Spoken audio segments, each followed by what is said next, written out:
Hi everyone, welcome to our channel Abhiyan IAS Academy. In this video, we will talk about eligibility criteria and age limit for become a assistant professor and a JRF.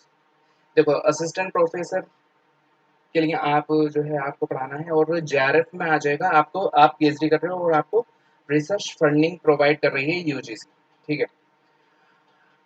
और इसे करने के लिए क्या क्या चीज़ें चाहिए या फिर क्या क्या चीज़ें आपको करनी पड़ेंगी, आप कैसे बनोगे एक असिस्टेंट प्रोफेसर या फिर एक JRF। जो कैंडिडेट मास्टर कर चुके हैं और वो पीएचडी करना चाहते हैं किसी भी अच्छे इंस्टीट्यूट से, चाहे वो आईआईटी हो, एनआईटी हो, आइजर हो, आईएनएसटी हो, कोई भी अच्छा इंस्टीट्यूट जिसमें आप पीएचडी करना चाहते हैं या फिर रिसर्च करना चाहते हैं, और जो जो कैंडिडेट असिस्टेंट प्रोफेसर बनना चाहते हैं तो उनके लिए क्या चीज़ें हैं जो उन्हें करनी है। उन्हें सबसे पहले यूजीसी नेट क्वालिफाई करना है असिस्टेंट प्रोफेसर बनने का। और अगर किसी को अगर जेआरएफ चाहिए, मतलब जूनियर रिसर्च फेलोशिप, अगर कोई पीएचडी कर रहा है तो उसके लिए ग्रांट चाहिए, तो फिर उसे यूजीसी नेट जेआरएफ क्वालिफाई करना होगा। अब इसके लिए क्या क्या एलिजिबिलिटी क्राइटेरिया है, किसे किसी कैंडिडेट को मिल सकता है ये। जो कैंडिडेट यूजीसी नेट क्वालिफाई कर लेंगे उन्हें असिस्टेंट प्रोफेसरशिप मिल जाएगी। वो किसी भी कॉलेज में अपना ये असिस्टेंट प्रोफेसर अवार्ड लेटर दिखाकर वहाँ पढ़ा सकेंगे। और जो कैंडिडेट जिनके पास फेलोशिप नहीं है और वो पीएचडी कर रहे हैं, क्योंकि पीएचडी में सबसे बड़ी बड़ी दिक्कत आती है फेलोशिप की या फिर फंडिंग की। क्योंकि कोई भी अगर फेलो है और वो काम कर रहा है तो फिर उसका मेन फोकस रहेगा कि पैसे के साथ साथ वो रिसर्च अच्छी कर पाए। अगर उसके पास पैसा नहीं होगा तो फिर वो अच्छे से रिसर्च नहीं कर पाएगा। तो हमें क्या करना होगा, हमें मेहनत करनी है और जेआरएफ निकाल। अब हम आते हैं वैलिडिटी के ऊपर। जेआरएफ की वैलिडिटी होती है 3 साल।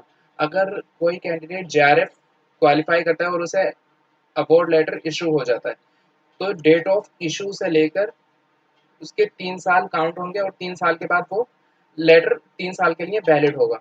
आपको उसी पीरियड के अंदर एंटर एंटर हो जाना है पीएचडी में, तभी फेलोशिप मिलेगी आपको। ये तो हो गई ये ओवरऑल। अब दूसरा है, अगर कोई शेड्यूल कास्ट से बिलोंग करता है, वो उसका अगर यूजीसी नेट क्वालिफाई नहीं हुआ है तो उसे एनएफएससी फेलोशिप मिल सकती है, और बैकवर्ड क्लास के लिए एनएफबीसी, और माइनॉरिटी कैंडिडेट्स के लिए एमएएनएफ फेलोशिप मिल सकती है। अब आते हैं एलिजिबिलिटी क्राइटेरिया के ऊपर। जो जनरल, अनरिजर्व और इकोनॉमिकली वीक्ड कैंडिडेट्स हैं, उसमें भी जनरल, ये कैटेगरी अभी पिछले साल ही लॉन्च की गई है इकोनॉमिकली वीक कैंडिडेट्स के लिए, कि जो इकोनॉमिकली वीक हैं और जनरल कैटेगरी में आते हैं तो उन्हें ये इस कैटेगरी में डाला गया है। अब इसमें एलिजिबिलिटी क्राइटेरिया में मिनिमम 55% मार्क्स होने चाहिए जनरल और इकोनॉमिकली वीक कैंडिडेट्स के लिए उनकी मास्टर डिग्री में। और जो यूजीसी नेट होता है वो 81 सब्जेक्ट्स का होता है। अब हम बात करते हैं ओबीसी, एससी और पीडब्ल्यूडी और ट्रांसजेंडर कैटेगरी के बारे में। इसमें मास्टर डिग्री में मिनिमम 50% मार्क्स चाहिए विदाउट राउंडिंग ऑफ।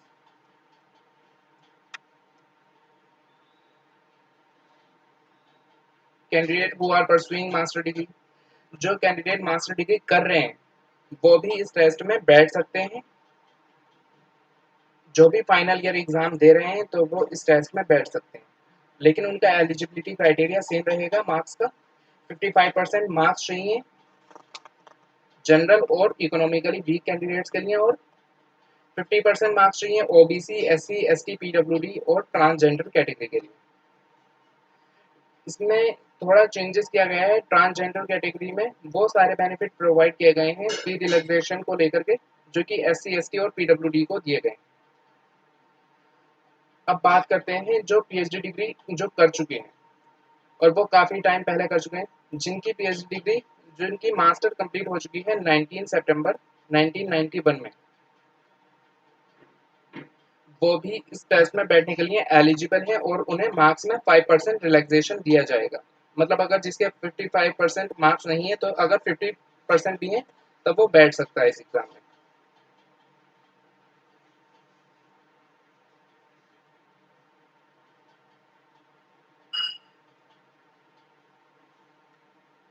अब बात करते हैं एज लिमिट की। जेआरएफ के लिए मिनिमम एज लिमिट है, मैक्सिमम एज लिमिट है 30 ईयर्स। जो ओबीसी कैंडिडेट हैं उन्हें 5 साल का रिलैक्सेशन दिया गया है, मतलब वो 35 साल तक की एज तक कर सकते हैं, इस एग्जाम में बैठ सकते हैं। और साथ ही साथ SC, ST, PWD, transgender category या फिर वुमेन एप्लीकेंट, वो भी उन्हें भी 5 साल के लिए रिलैक्सेशन दिया गया है। और किसको रिलैक्सेशन दिया गया है? जो कैंडिडेट मास्टर करने के बाद रिसर्च फील्ड में अपना करियर बना रहे हैं, उन्होंने जो टाइम अपना रिसर्च में स्पेंड किया है, उन कैंडिडेट्स को भी 5 साल का रिलैक्सेशन दिया गया है। और जो कैंडिडेट एलएलएम डिग्री कर चुके हैं उन्हें 3 साल का रिलैक्सेशन दिया गया है। A relaxation of up to 5 years is provided to the candidate who have served in the armed force, subject to the length of service in the armed force up to the first day of the month in which the concerned UGC net is to be held। और जो candidate जो master कर चुके हैं और वो central armed force में service कर रहे हैं, ठीक है, वो भी उन्हें भी 5 साल का रिलैक्सेशन दिया गया है। और टोटल एज रिलैक्सेशन बस मैक्सिमम 5 साल है, उसके बाद नहीं है।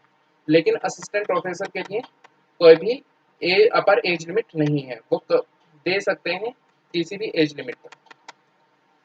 अब बात करते हैं रिजर्वेशन पॉलिसी।